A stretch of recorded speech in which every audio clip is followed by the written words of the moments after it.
সদ্য বিবাহিত এক দম্পতি একদিন চিড়িয়াখানায় ঘুরতে গেলেন।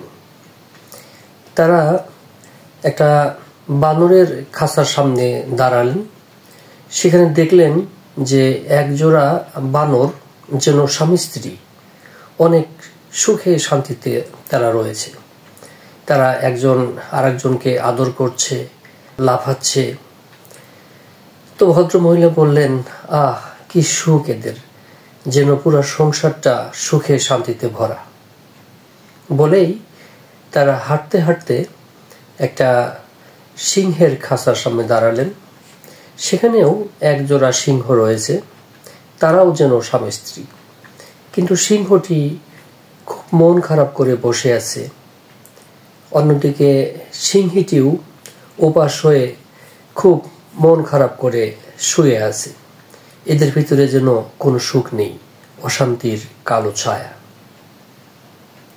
তো ভদ্রমহিলা বললেন, এদের ভিতরে কোনো সুখ নেই, এদের সংসারটা খুবই কষ্টের।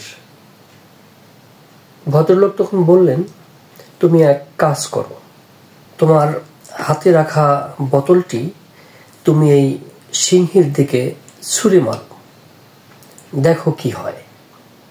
তো ভদ্রমহিলা তার হাতের পানির বোতলটি সিংহের দিকে ছুঁড়ে মারলেন। দেখা গেল সিংহটি গর্জে উঠে পড়ল এবং যিনি ঢেল ছুঁড়েছেন তার দিকে তাড়া করতে আসলো, যেন সে সিংহীকে রক্ষা করতে চাইছে। ভদ্রলোক এবার বললেন, এবার তুমি অন্য একটি বোতল এই বানরটির দিকে ছুঁড়ে মারো। তো ভদ্রমহিলা সেই স্ত্রী বানরটির দিকে আরো একটি বোতল ছুঁড়ে মারল। দেখা গেল বানরটি লাফ দিয়ে সেখান থেকে চলে গেল, যেন নিজেকে রক্ষা করতে চাইছে।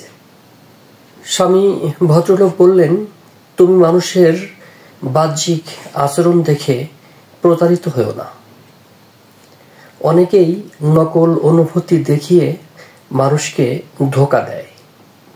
আবার অনেকেই আছে যাদের গভীর ভালোবাসা, তাদের সত্যিকারের অনুভূতি হৃদয়ের ভেতরেই রেখে দেয়।